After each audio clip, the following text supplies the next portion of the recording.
রামেশ্বরম ভারতের উপদ্বীপের একেবারে শেষ প্রান্তে তামিলনাড়ু রাজ্যে অবস্থিত। এটি পাম্বাম চ্যানেল দ্বারা ভারতের মূল ভূখণ্ড থেকে বিচ্ছিন্ন এবং শ্রীলঙ্কার মান্নার দ্বীপ থেকে প্রায় 40 কিলোমিটার দূরে অবস্থিত। এটি চারধাম তীর্থযাত্রার অংশ হিসেবে এবং ভারতের হিন্দুদের অন্যতম পবিত্র স্থান হিসেবে বিবেচিত হয়। কন্যাকুমারী থেকে আমরা গিয়েছিলাম রামেশ্বরম বাই রোড। সময় লেগেছিল 5.5 ঘন্টার মতো। রামেশ্বরমে আমরা ছিলাম হোটেলে SDM গোল্ডেন টাওয়ার। এটি প্রায় মন্দিরের কাছেই ছিল। পায়ে হেঁটে আমরা মন্দির দর্শন করতে গিয়েছিলাম।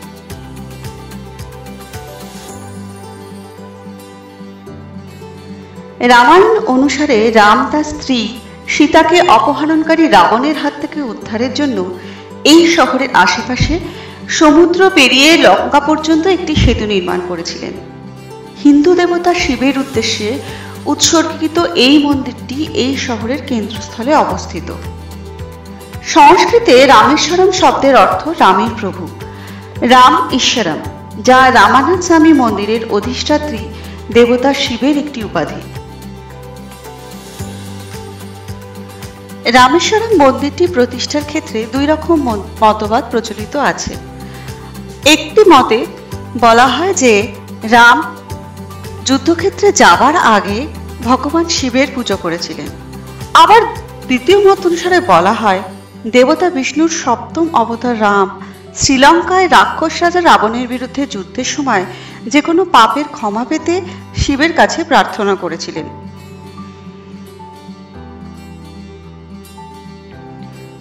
পুরাণ অনুসারে ঋষিদের পরামর্শে রাম তার স্ত্রী সীতা এবং তার ভাই লক্ষণ ব্রাহ্মণ রাবণকে হত্যা করার পর ব্রহ্মহত্যার পাপের প্রায়শ্চিত্ত হিসেবে এখানে একটি শিবলিঙ্গের প্রতিষ্ঠা করেন।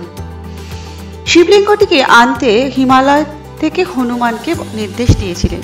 যেহেতু লিঙ্গটি আনতে বেশি সময় লেগেছিল, তাই সীতা নিকটবর্তী সমুদ্র তীর থেকে পালে নিয়ে একটি লিঙ্গ স্থাপন করেন, যা মন্দিরের গর্ভগৃহে আছে। সেই কারণে রামেশ্বরম মন্দিরে আপনি 2টি লিঙ্গ দেখতে পাবেন। একটি হলো রামলিঙ্গ, যা দেবী সীতা দ্বারা সৃষ্ট, এবং আরেকটি হলো বিশ্বলিঙ্গ, যা ভগবান হনুমান দ্বারা আনা হয়েছিল। রামানাথ স্বামী মন্দিরটি শহরের সবচেয়ে উল্লেখযোগ্য ঐতিহাসিক নিদর্শন। শহরের কেন্দ্রস্থলে অবস্থিত এটি দেবতা শিবের উদ্দেশ্যে নিবেদিত একটি বিখ্যাত হিন্দু মন্দির। মন্দিরটি 12 জ্যোতির্লিঙ্গ মন্দিরের একটি, যেখানে শিবকে জ্যোতির্লিঙ্গ হিসেবে পূজা করা হয়, যার অর্থ আলোর স্তম্ভ। প্রথাগতভাবে প্রত্যেককে প্রথমে সমুদ্র স্নান করতে হয়, তারপর মন্দিরের 22টি কূপে পবিত্র স্নান করতে হয়। এরপর ভগবানের দর্শন নিতে হয়। এই কূপগুলিকে স্নান করতে হলে 25 টাকার টিকিট কাটতে হয় এবং কূপের আশেপাশে থাকে এমন কিছু লোকজন যারা কূপ থেকে জল তুলে যাত্রীদের উদ্দেশ্যে ঢালতে থাকে।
বিশ্বাস করা হয় যে ভগবান রামের তৃণে 22টি তীর ছিল। এই মন্দিরের করিডোরে অবস্থিত 22টি কূপ থেকে আপনি জলের আশীর্বাদ নিতে পারেন। ভগবান রাম যুদ্ধের পর তার সেনাবাহিনীর তৃষ্ণা নিবারণের জন্য তীর নিক্ষেপ করে এই কূপগুলি প্রতিষ্ঠা করা হয়। সমুদ্রের খুব কাছে থাকলেও প্রতিটি কূপের জলই খুব মিষ্টি এবং সমুদ্রের প্রতিটি স্বাদ আলাদা।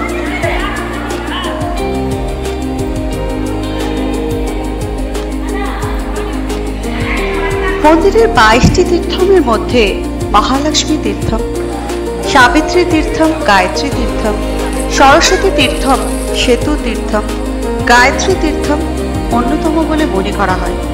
সবচেয়ে শেষ আসে কোটি তীর্থম। এইটি অন্যতম পবিত্র তীর্থস্থান হিসেবে উল্লেখ করা হয়। ভগবান কৃষ্ণকে তার দুষ্ট রাজা কংসকে হত্যা করার পাপ থেকে মুক্তির জন্য এই তীর্থম তৈরি করা হয়।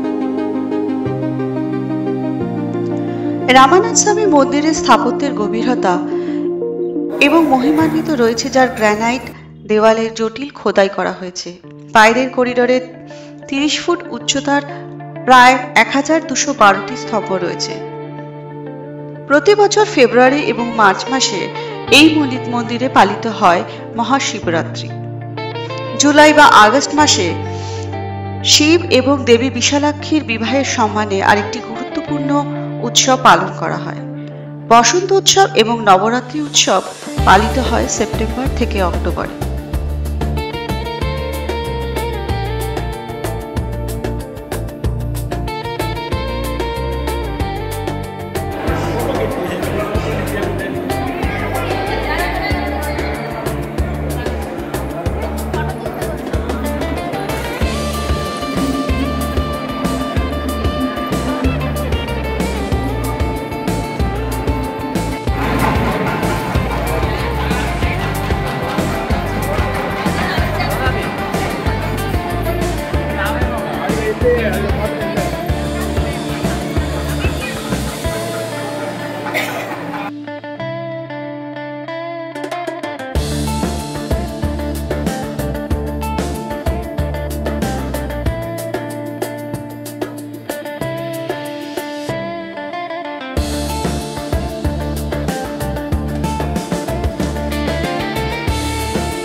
এই মন্দিরটিতে রামের পাদুকা রাখা আছে। রামেশ্বরের সাইট সিন হিসেবে এই মন্দিরটি আপনি দেখতে পাবেন। এই মন্দিরের চূড়ায় যে চারিদিক থেকে রামেশ্বরের সৌন্দর্য দেখা যায় তা অতুলনীয়।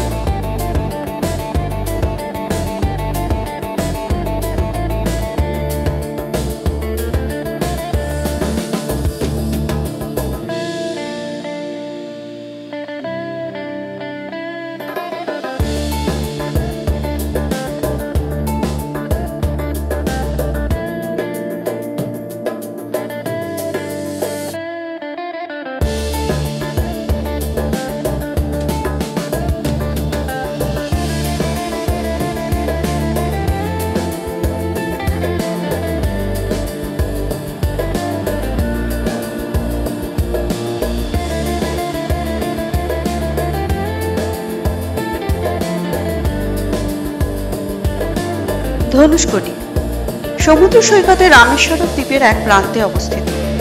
এটি সমুদ্র সৈকতে বঙ্গোপসাগর এবং ভারত মহাসাগরের মান্নার উপসাগরে মিলিত হয়।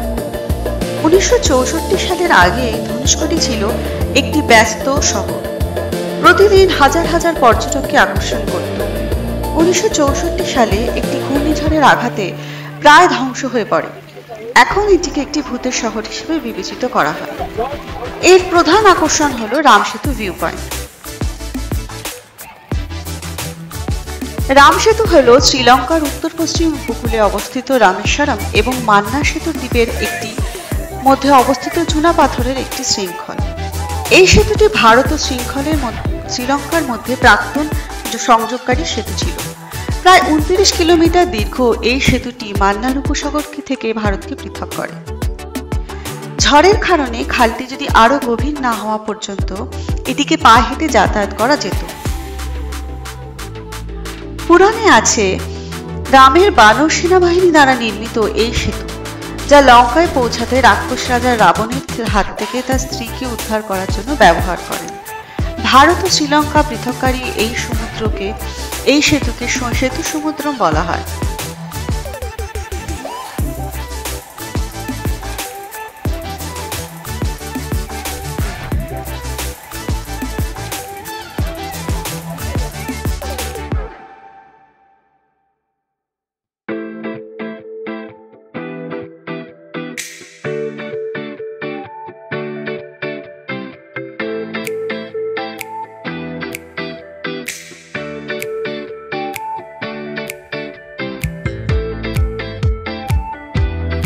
ধনুষ্কড়ির একদিকে দেখতে পাওয়া যায় বঙ্গোপসাগর, তেমনি অন্যদিকে দেখতে পাওয়া যায় ভারত মহাসাগর। ভারত মহাসাগরের প্রচন্ড ঢেউ, তেমনি বঙ্গোপসাগরের জলে শান্ত জলরাশি দেখতে পাওয়া যায়।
রামেশ্বরম ঘোরার পর পাম্বান ব্রিজ হয়ে ট্রেনে এলাম চেন্নাই পর্যন্ত। চেন্নাই থেকে ফ্লাইট ধরে ব্যাক টু কলকাতা। আবার কোনো পরবর্তী ভ্রমণে গল্প নিশ্চয়ই নিয়ে আসবো আপনাদের জন্য। ততক্ষণ পর্যন্ত গুড বাই।